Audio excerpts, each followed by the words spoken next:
Hello and welcome to another CookeryCam, and it's the Monday of the Easter Bank Holiday weekend. So yesterday we had this lamb that was on Easter Sunday, and as you can see that's the leftovers, and I was thinking what to do with it, and I thought, well, I might make some nice pizza kebabs. So what I'm going to do is use some of that, probably not all of it, I'll probably save the rest for a meal this evening.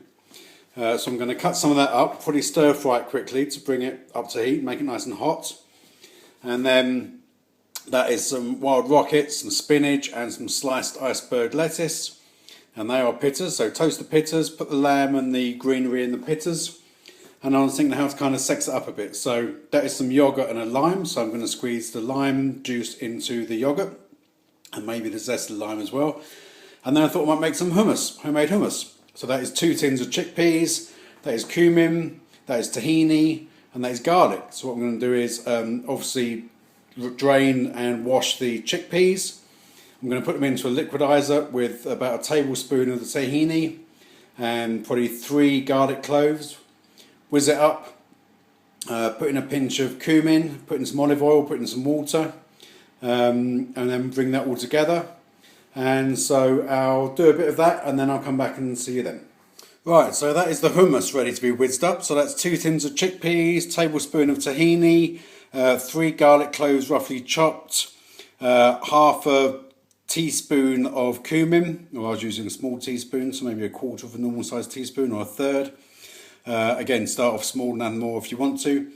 And it's going to be quite dry, so I've added about a quarter of a pint of water and a few good glugs of olive oil. So I'm going to whiz that up now, and then we'll come back once it's done, see how the consistency is.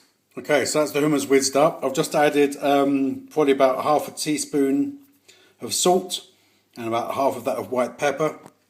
The consistency, as you can see, probably a bit looser than you'd normally have it. Of course, if you're going to drizzle it into pittas, then that's no bad thing.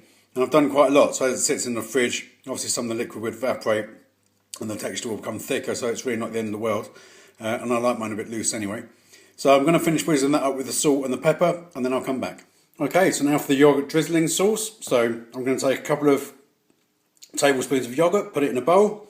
That is the zest of 1 lime, which I've zested and chopped, and that's the juice of lime. So it's as simple as combine that all in the bowl and then drizzle that into the pittas.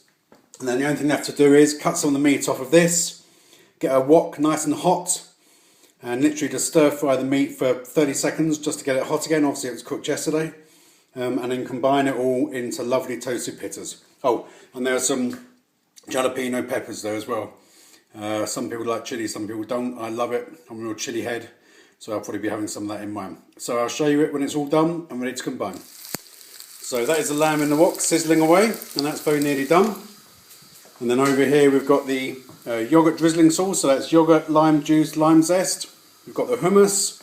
We've got the greenery, so sliced iceberg lettuce, spinach and rocket. We've got the jalapeno peppers. So it seems to have gone out of focus. Not quite sure what's going on there. So all that's left to do is the pittas are in the toaster. They'll be done in a minute. So all that's left to do is combine it all and eat it. So there it is, leftover lamb kebab. They're the pittas, they're ready. Leftover lamb kebab with hummus, yoghurt drizzling sauce, greenery. Enjoy.